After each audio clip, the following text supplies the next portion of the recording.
Oh, baby, it's that time of the year again where I make one single vlog at the very beginning of the year, and then I tell myself I'm going to do more of these and pretend I will do more of these, and then I end up like maybe like making like two. Look, my life is not interesting. I don't have a lot of things to say. And if I really want to make like a life update, I guess quotation mark. I don't. Why am I saying quotation marks? My point is, if I want to say something about my life, I just put it on Twitter and it's like boom, just go there. Well, I guess maybe also Blue Sky as well. Who knows? I don't know what's gonna stick around at this rate.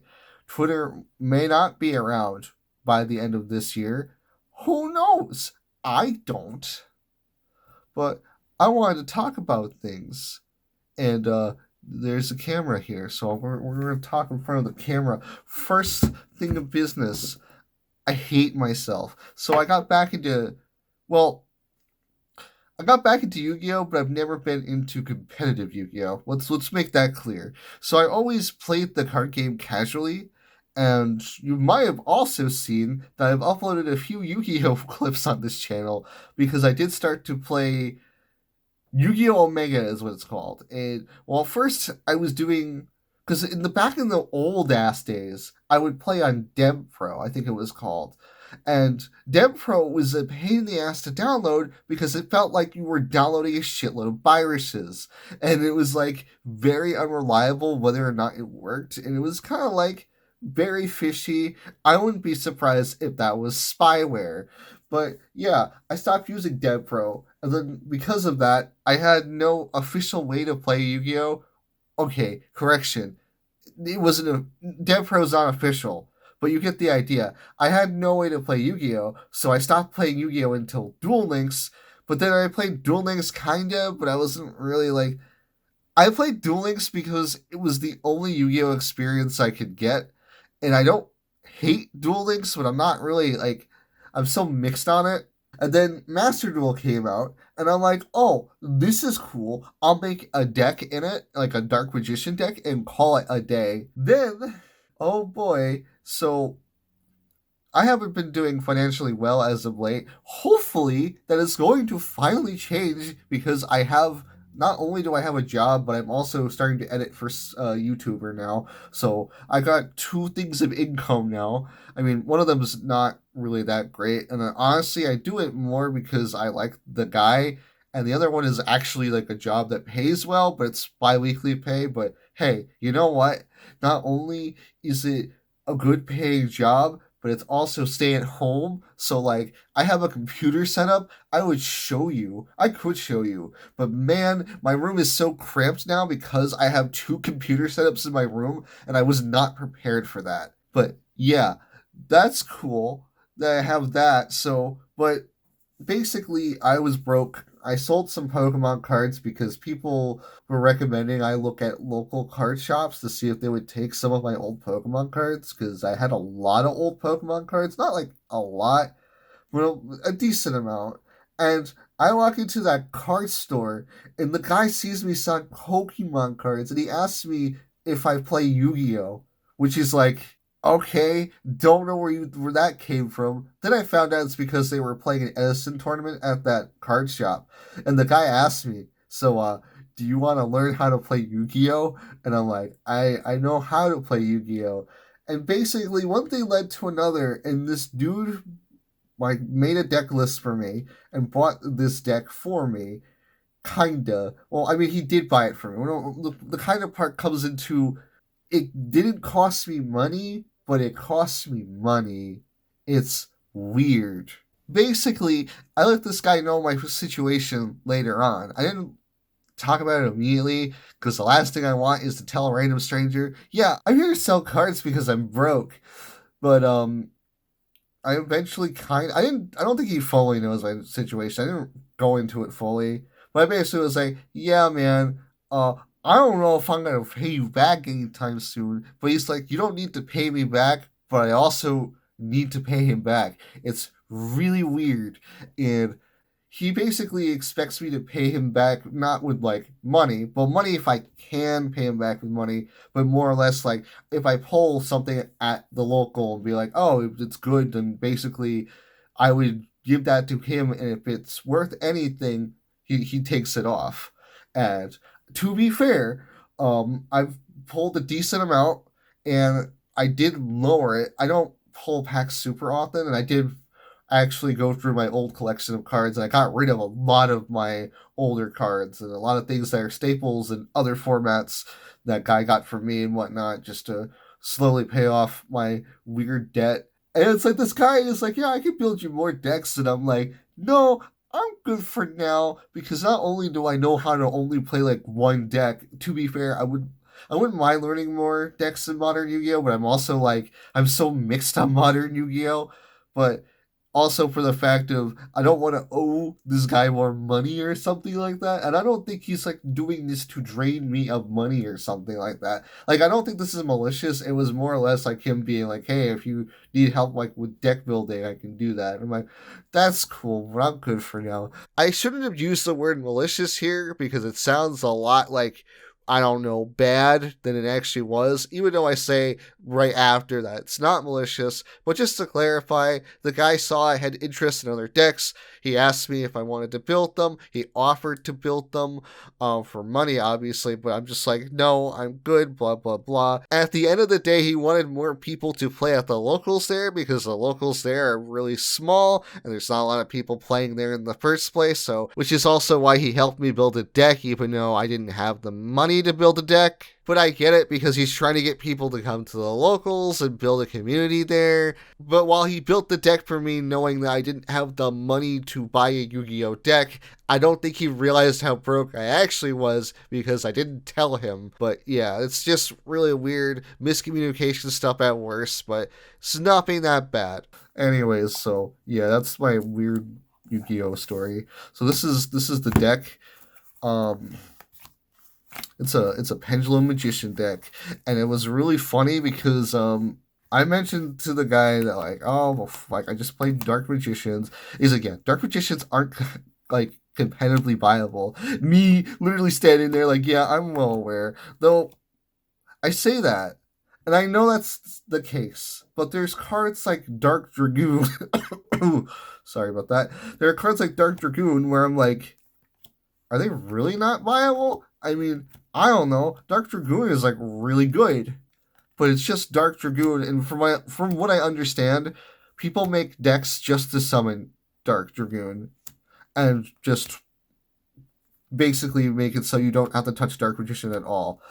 Those decks, I don't fully know how to play or know anything about, so I'm not touching that. But I'm also like well aware that like Dark Magician always gets support because it is like a legacy card, just like how Blue Eyes always gets support.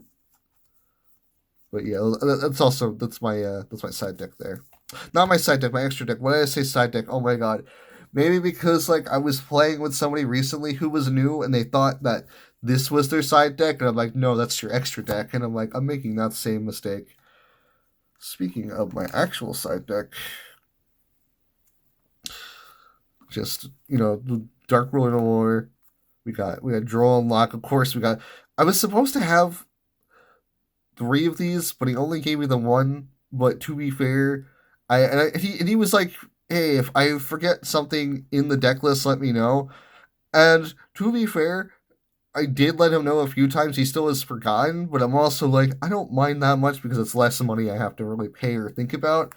Yeah, there's supposed to be no, there's only two Lightning Storms because Lightning Storm is semi-limited, evenly matched. And then I bought Gaga Cowboy because it was like only $2, and I'm like, the only reason why I bought it was for the spiteful reason that if I'm at my locals and it goes into round three and I only have one turn to do burn damage, Gaga Cowboy. It's really petty. Like, don't get me wrong, and it's really stupid. Like, I wouldn't play it normally. It's like I only side that in during my final game, and that's it. Also, the only cards in here that this guy did not buy that I actually had were I had not oh no no not Beyond Pendulum. I had Exceed Pendulum, and then I have this copy of Dark Rebellion Xyz Dragon, and I'm really mad because I don't know if it appears on camera, but there is a fold on this. It is very subtle, and I know where it is because if I actually take the card out, I will notice it. But it annoys me because when I got like back in the day, I got a thing where it was like Yu-Gi-Oh! Dragon Decks or whatever the hell it was called, and it came with a version of Yuki's deck with more Tamaya's support. It came with Zane Truesdale's deck with all Cyber Dragons, and it came with a version of Yuya's deck with all of the dragons. I'm talking about Odd Eyes Pendulum, Starving Venom, Crystal Wing Synchro. No, wait. Clear Wing Synchro. Because Crystal Wing Synchro, I don't know why I can't say that. That's a completely different card. And then there's Odd Eyes Dark Rebellion. All those cards are in good condition except for this one, and it makes me sad. I'm also glad I never sold those cards because I was thinking about at one point selling them because I was like, I don't really care for them. And then I watched the Arc 5 anime. I care for them now. So yeah. So these cards he did not buy. He also didn't buy in my extra deck. I had a Harpies Feather Duster. So because Harpies Feather Dust, it's super cheap now. They reprinted that, thank God. There's like an alternate art for it too. I don't know if that's new or not. I don't remember. And then in here, one of the Skull Jokers, actually two of them were mine. These ones were just because of the Yuya thing. And then I don't remember what else because most of the deck I did not actually own, especially because these cards did not get reprints anytime soon. And then some of them were new. Also, I pulled this myself, the Cashier Friend Rare, because in the deck list, he wants me to run three of them, and I've been running three of them in Yu-Gi-Oh! Omega, so I know they're good. But I can only afford the one because that's like the only card he didn't put in this deck, like intentionally, because of how fucking expensive it was.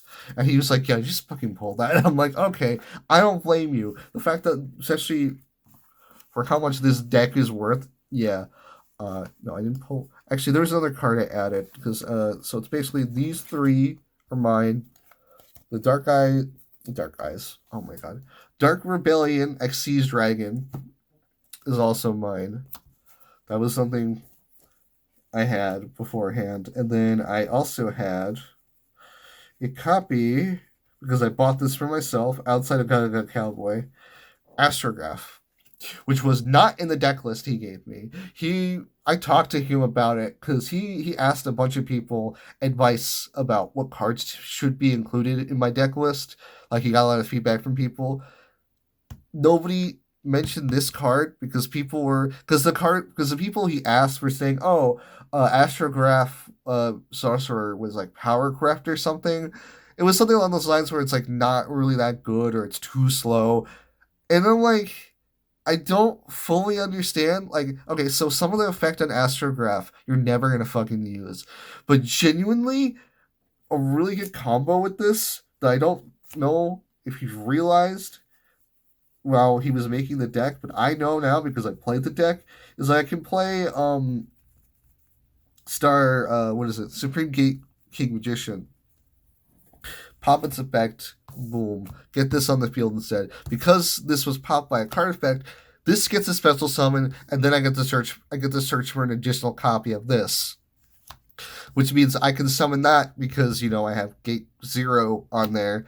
Boom. I get a level 7 Xyz out of that. I can get a Link 2 out of that. It's like, I don't know. I feel like Astrograph Sorcerer. Astrograph Sorcerer is like, I think it's a really decent hand trap.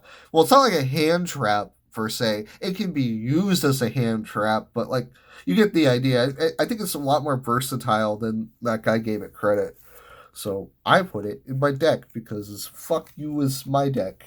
And it only cost me like Astrograph Sorcerer was like really cheap too. Like the only cards I ended up adding to my deck were the really cheap ones or stuff I already owned. But yeah, um, That's my deck. I'm pretty shit though.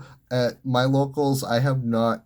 I haven't really won any games at my locals. I think the only times I have won anything at the locals was there was a guy playing a deck that's not his. Like it was a loaned deck just so he could play while he was building his actual deck. And I won against that guy. But to be fair, I understood the deck that he was using because it was a loaner. It was the same loan deck that I was using for like the first week or two when I was playing because I wasn't able to play my my pendulum stuff. So I knew how to get around it, and that guy definitely did not know fully how to play that deck. So yeah, I knew exactly what to expect, what to do, and blah blah blah. So yeah, I was able to counter it pretty well. So but that's like it. Every other deck there, I don't know how to counter. I don't know really much to do. I feel like I don't even know what my end board is. And then the other thing I really don't like about modern Yu-Gi-Oh! Is I appreciate that Yu-Gi-Oh! Is a fast card game because I tried Pokemon TCG and I really should probably try that more. But I recently started to try it because I know people who really love to play it. And man, Pokemon TCG feels so slow. It's like the exact opposite of Yu-Gi-Oh. I do wish that Yu-Gi-Oh was a little bit slower because I'd like a game to last more than like maybe 2 or 3 rounds because that would be cool. And I kind of don't like how much special summoning you can just do. There are ways to get around it, like there are floodgates and stuff you can do technically, but if you don't draw into those cards, you're kind of fucked. I don't know. It's so weird. Like I like modern Yu-Gi-Oh, but I also really hate it because like I think pendulum monsters are cool. And maybe that's because I watched Arc 5 and I even though Arc 5 is not that great, I still really enjoyed it and I thought every time they pendulum summoned in that was like really hype, but like yeah, I don't fucking know. Also, even though I'm playing Castera Fenrir, fuck Castera Fenrir. I hate this card. I hate how much of a staple this card is because like this card is too good for its own goddamn it's just too good. I also don't like the Castera archetype at all because it basically ends up being like, oh, your opponent has no slots on their field, so they technically can't play anything. And I'm like, yeah, that's cool. That's really cool. I don't know. I just think that Casteras are a very toxic archetype. There are some other toxic archetypes in Yu-Gi-Oh! To be fair, at least currently in modern Yu-Gi-Oh! But man, I don't know. I just the fact that like you can't if somebody sets up correctly with Casteras, you don't have a board. But yeah, there are some other toxic ones like people like talk about flow or flu, and I'm like that one I understand, but like at least with that one, if you counter it early, you have a chance. But if you wait too long, then you're fucked. If they get Penguin out, you're fucked. That's basically skill drain. And you've just, well, skill drain only for you, not for them, just for you. And it's like, yeah, you're just fucked. But yeah, well, I would say I've been playing at the locals, which is true, but I've only been there a handful of times because then in the middle of it, one of the guys there, well, a lot of them got COVID, and I went there. And while I didn't directly interact with them, thankfully, the guy that was building my deck had COVID, and and he obviously probably touched the cards, and he's like the guy who was like, "Oh, I'm gonna have my girlfriend deliver them to you at the card shop," and I'm like, she didn't have COVID, so I'm not blaming him or her, but it's just like the fact is that you probably still touched the cards. I probably got COVID from touching cards. It's not like I put them in my mouth or something, but I don't know. At least that's what I think. I'm not fully sure, especially because I did do some research and it's like COVID does not last long on stockboard. Like I think it only lasts for a few hours. But to be fair, the car ride wasn't that long, so maybe I don't know. It's hard to tell, but I definitely probably got it at that card shop, which says a lot because there were a ton of times I could have got COVID for the first time. There was the fact that I went to three furry conventions, didn't get COVID at any of them. Oh my god, I didn't mean to hit my mic. I shared a bed with somebody who had COVID. I didn't get COVID from that. I lived with people with most of the household having COVID, and I was like, I avoided everything. I washed my hands religiously. I've well, COVID made me like a germaphobe, and yeah, I just made sure I was cleanly and whatnot. And then yeah, none of that got me COVID. The Yu-Gi-Oh players gave me COVID, not directly, but it's probably what happened. But yeah, and that sucked because it felt like I was gonna die. And at first I was like, oh, I probably have the flu. And then I took a COVID test and it was positive, and I'm like, oh, and that says a lot because not only am I vaccinated, I also have the booster. So it's like, oh yeah. Luckily, it didn't fuck me up too hard. But when I did have COVID, it was pretty bad. I also have a little bit of a cough, which I did try to suppress just now. So if I sound kind of weird, that's probably why. But it's been 3 weeks since I had COVID, so I don't know. I hope the cough goes away eventually for good because I hate it. Because occasionally I'll just be like, okay, I'm just gonna cough now, and I'm like, it's not fun, especially when I do voiceover for the video, and I'm like, okay, let's try to do a take, and in the middle of the take, I start coughing, and I'm like, I want to die. Oh yeah, I don't know if I should really talk about like video updates in these because like I tr- I was gonna say I try not to, but to be fair, I don't put these out too often. The only reason why I don't try not to, because like these videos would get dated. Well, maybe not. I don't know. It feels weird to talk about that kind of stuff, and then maybe I change my mind because I've changed my mind a lot about videos as of late, where I'll be working on one thing and then all of a sudden I'm working on another thing, which I think might be better. I don't know.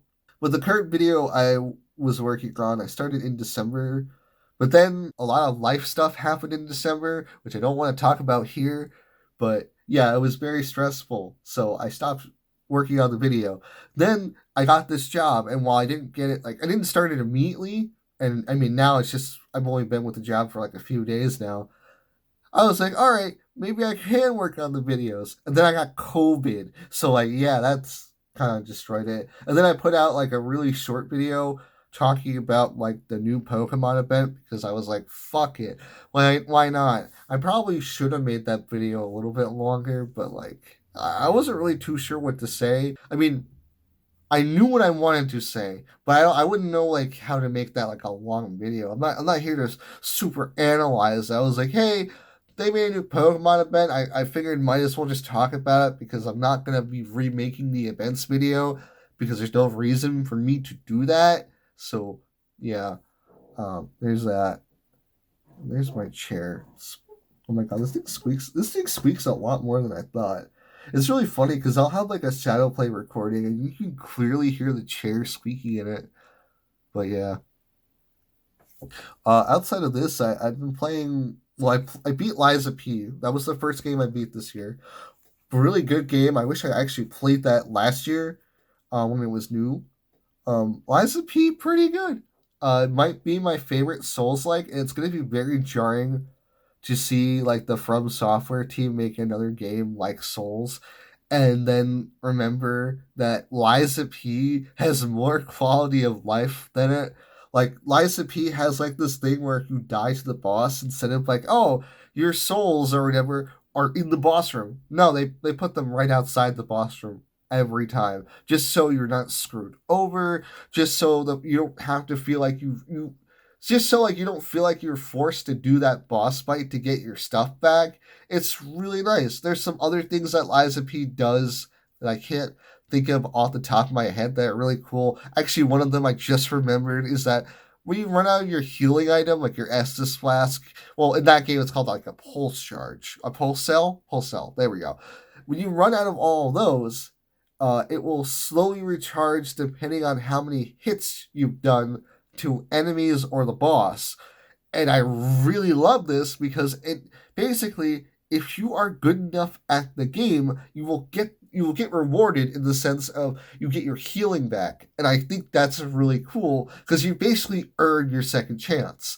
And that's fucking amazing. And Souls will never do that. I'm almost certain. That one's not a deal breaker, but like, man, and it's just a cool idea. Oh my god.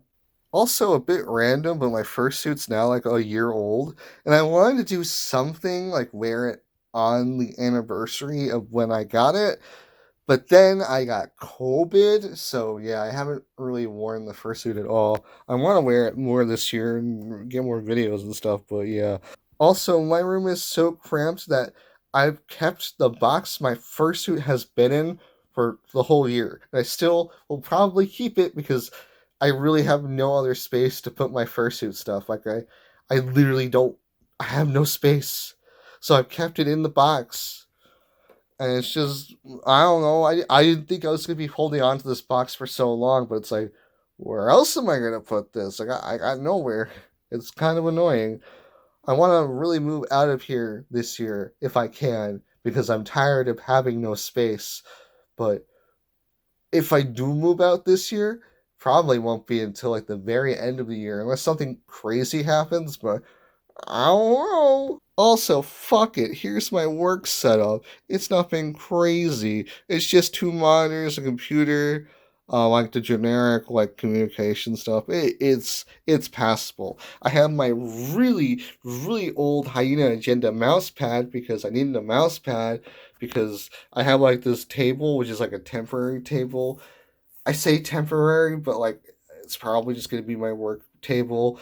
And yeah, this is like really cramped because like right next to this, oh, that's my laptop. Oh, you wanna know what's really right next to all that? Boom, my desktop. Everything is cramped in this goddamn room. Which, speaking of the room, I finally got a bulletin board. That's nice. I also tried to soundproof this room, but to mixed results. I couldn't really get the full wall, and yeah, it helped maybe a little bit, but like because I didn't fully get the corners, you can still kind of hear an echo. It's better and it's more consistently not echoey, but like yeah.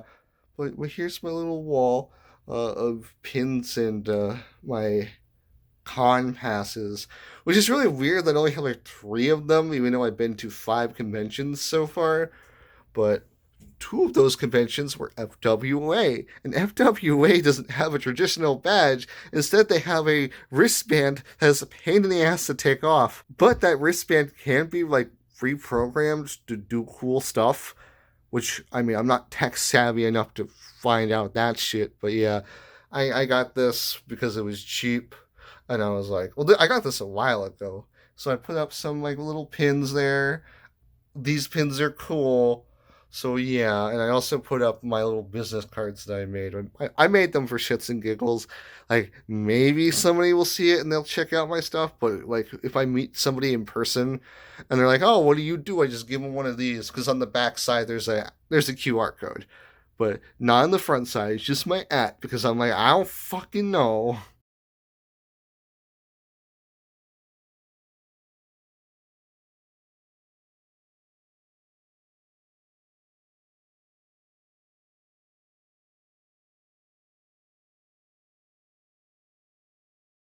Also, one last thing before I call this huge blog done. Also, I want to make a blog about the 3DS and Wii U like online stuff going down forever, but I'll deal with that later. This is like a general like whatever blog. Anyways, Tunic. I despised this game for the longest time, actually. For people who don't know, which is probably a lot of people, I don't think I was like super public about me hating Tunic, but basically the main reason why I hate Tunic is because when you go, that's the wrong button. There we go. Yeah, I did not like the fact that everything in this game is in a different language. And it's a made up language. And yeah, there is some English. It's not like, oh, it's like totally screwed, but if I were to go into the shop here.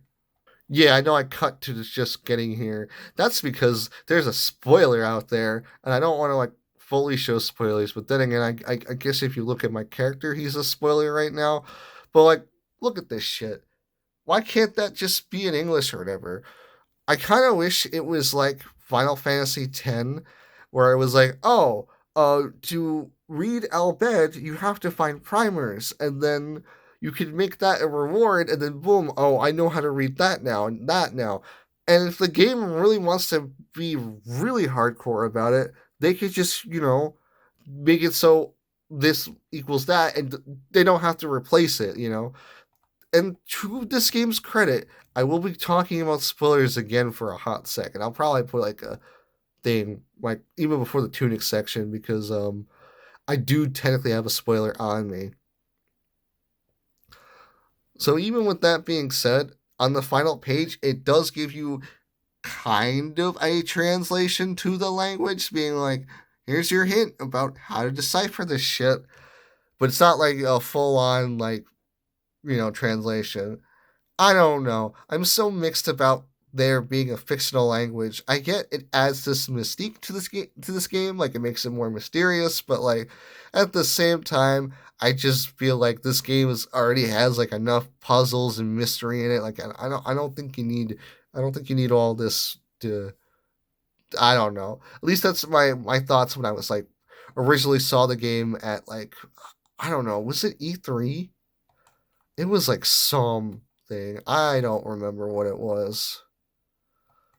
It was like some gaming event that showed it off for the first time, and I was like, yeah, I don't like that, and I'm so mixed on it now, so I don't know how to feel about it. But the fox is cute. I like him. I like that you can actually customize his colors and stuff like that.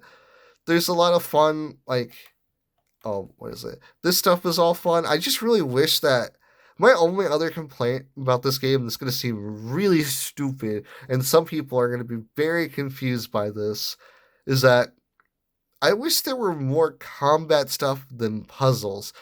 Do not get me wrong. The puzzles in this game are really cool, especially the puzzle getting into the mountain door, the door mountain, the door in the mountains. Oh my god, that puzzle is probably one of the most thought out puzzles I've ever seen in a video game. And while at first I was like, I don't get it, and I was annoyed at it, now that I actually know how to understand how to solve it and how to solve the puzzle, really good fucking puzzle design. But it feel like that, like, once you get to a certain point in the game, this game is just puzzle simulator, and it's like not terrible puzzles, but it's also like, why just drop all the combat? Like it just feels like the combat and the exploration becomes like second to the puzzles. Like the puzzles just take over, and that makes me really sad because I like the exploration and I like the combat and I like that kind of stuff. It just sucks that this game becomes like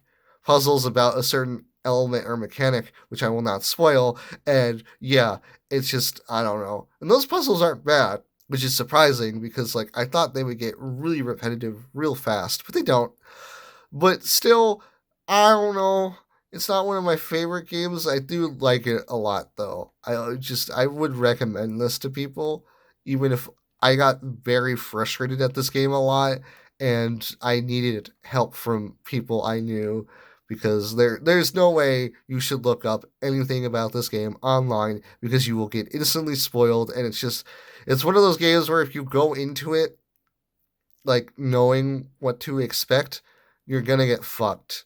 Not like fucked, I guess not literally fucked, but in the sense of like you're gonna ruin your experience.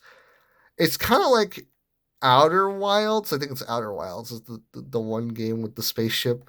It's like that game, but Outer Wilds is way more extreme like that, because Outer Wilds, if you know anything about that game, you already have the experience ruined.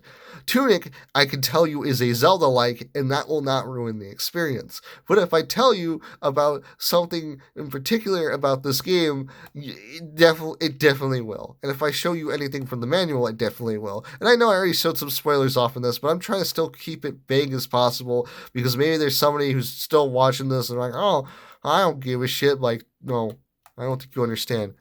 You will give a shit. But yeah, Tunic, fun game, cute fox game. It's great. I don't got much else to say for this blog. Maybe I'll make more blogs. Maybe I'll actually leave my home and go out there and make blogs, or maybe I will be busy because I am technically now working two jobs. Who knows? I don't. My